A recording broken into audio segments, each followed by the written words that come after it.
So is a 50-year mortgage really bad or is it favorable? I think depending on how you're going to use it, it could actually be favorable in spite of the increased interest and in spite of the fact that it doesn't drop your payment in a huge, meaningful way.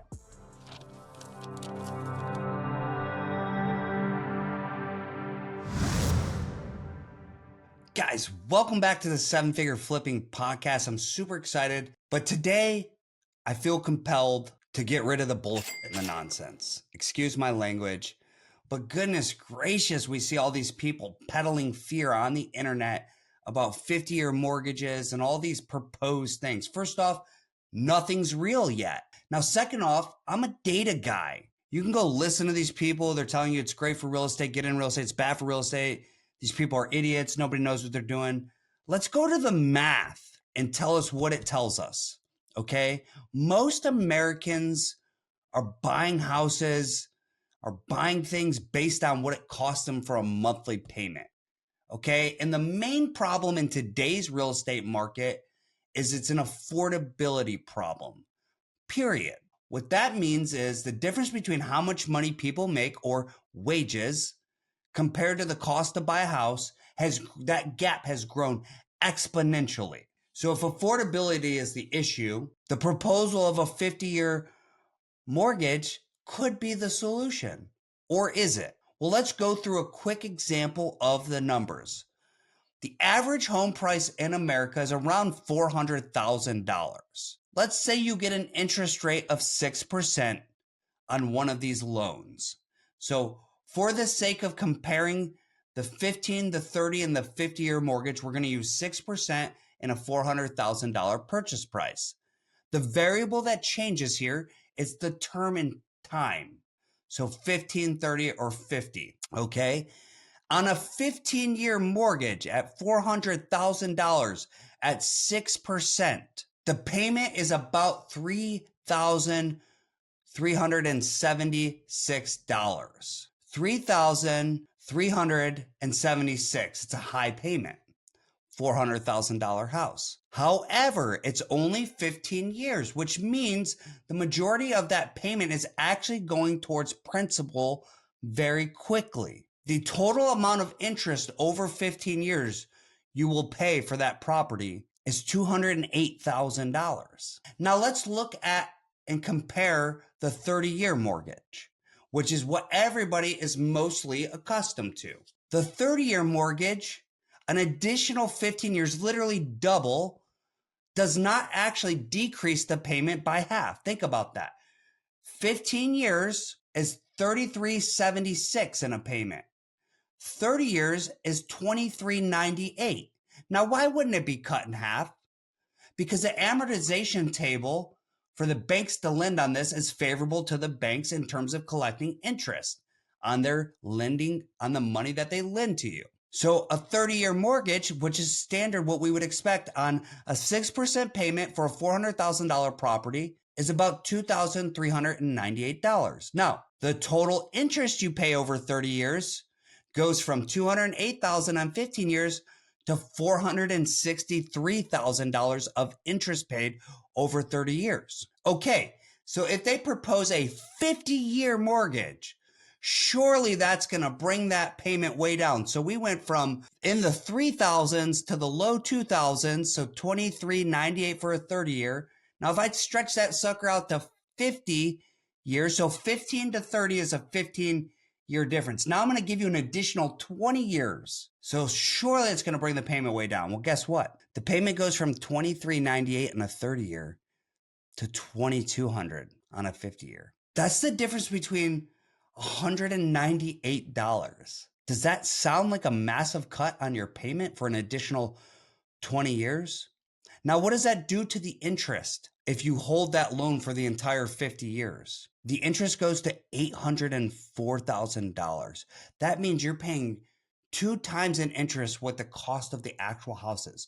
So yes, you're paying the $400,000 for the house, and you're paying an additional $804,000. So you're paying $1.2 million over the life of 50 years for a property. And here's the thing. It's only $198 difference in payment. So it's not extremely more affordable, but it is more affordable.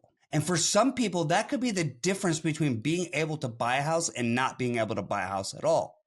So in that case, it might actually be worth it. Now, here's the thing that nobody's talking about. Everybody's saying these numbers don't make sense, but they could. They could make sense if an extra $200 a month is the difference in your debt to income ratio that allows you to buy a house versus renting a house, and it's favorable, and maybe you're even going to house hack and have people help you to pay the payment, then it's probably worth it. And here's the other thing nobody's talking about. How long does the average person live in a house? It used to be 6 to 7 years, but because of the low interest rates coming through the pandemic and shortly after in the 2% range, people are locking in longer. So now the average time somebody lives in a house is 11 years. So while all this fear mongering is going on saying you're going to pay $800,000 in interest, the reality is you're not going to own that house for 50 years. On average, you're only going to own it for 11 years. So maybe it is favorable, especially if you're a first-time home buyer. Surely that first house you buy isn't going to be the one you stay in forever, because it's not 1930. People move around. We have mobility in the US.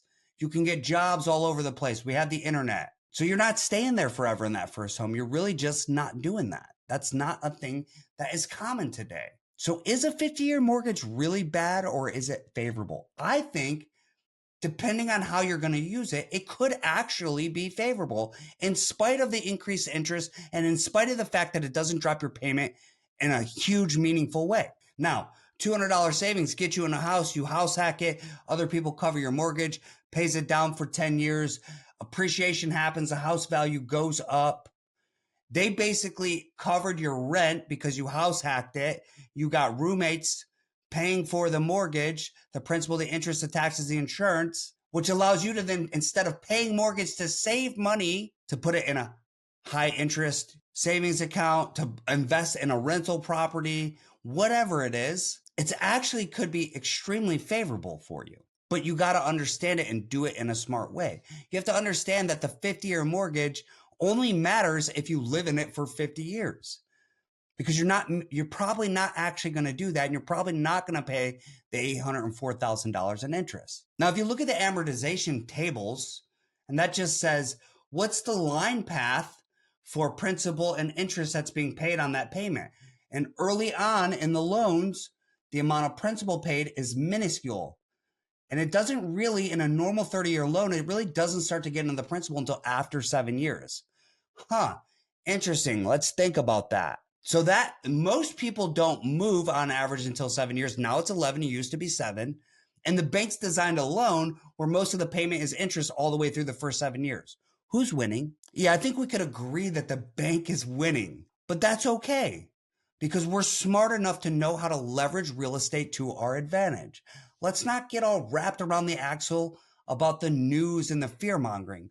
Let's instead understand the data, the numbers, and come up with a strategy and plan that allows us to win in spite of the banks. So yes, it's only a $200 difference in the payment. And yes, it's tenfold in terms of the interest you pay if you held it for 50 years, which you will not. It's highly, highly unlikely. And the reality is you're just not going to hold that house. But here's what you could have. You could have appreciation. The value could go up. So that's how you're going to make money. You're not going to have a ton of debt pay down unless you hold on to it for 20 or 30 years.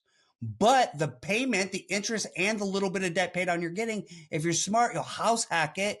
You'll bring on roommates who are covering that rent, and they're going to take care of that, which is going to allow you to free up some cash to make other smart money moves with, to buy your first rental. Okay. What I like about it for the real estate market is it actually incentivizes you not to stay in that house forever, which means we're going to see inventory exchange faster. And when inventory is exchanging faster, means more transactions are happening. When more transactions are happening, it's more favorable to the real estate investor and the first-time home buyer because there's more opportunity for them to purchase. Okay. And if you plan to refinance in the future, maybe when rates are lower, it could be even more favorable. Or maybe you refinance from 50, you get into the house, you use the 50 just to get in. And in the future, if the interest rates and if the economic market conditions are favorable, you refinance into a 30-year or a 50-year.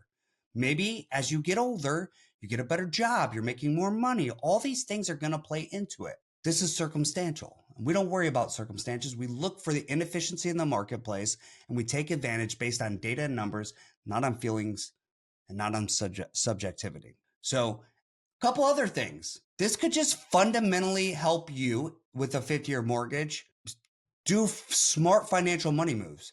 It could help you save an emergency fund. It could help you build business reserves. It could help you get more cash in general, which could allow you to do a lot of things. If you're running a business like us, you might end up having more money for marketing spend, which can allow you to acquire more deals. And ultimately, it can open up more investment opportunities for you. So notice I'm not just talking about getting in a house to live. I'm talking about getting in a house to live, but using it to your advantage and using all the tools available to you that we talk about in the real estate investing world to capitalize on the ability to save a few $100 a month and put it somewhere else, somewhere that's going to get you 10 times the growth. So at the end of the day, is the 50-year mortgage good or bad? It depends how smart you are and how you would use it to your advantage. If you're listening to this podcast, you're not a generic retail buyer. You're making smart money moves and you're doing it inside of real estate. So is a 50-year mortgage good? For this audience, probably it is. For the retail buyer who has high consumer debt, just looking for low payments, putting everything on credit cards, it's a bad money move. But for you, you're going to use it to your advantage. Thanks for listening to this show. I want to hear your thoughts on the 50-year mortgage. You can hit me up on Instagram at @officialadamwhitney. Leave a comment below. Leave us a review. Hit us up at 7figureflipping.com. But tell us what you think about the 50-year mortgage. Thanks for listening to the show, and I'll see you on the next one.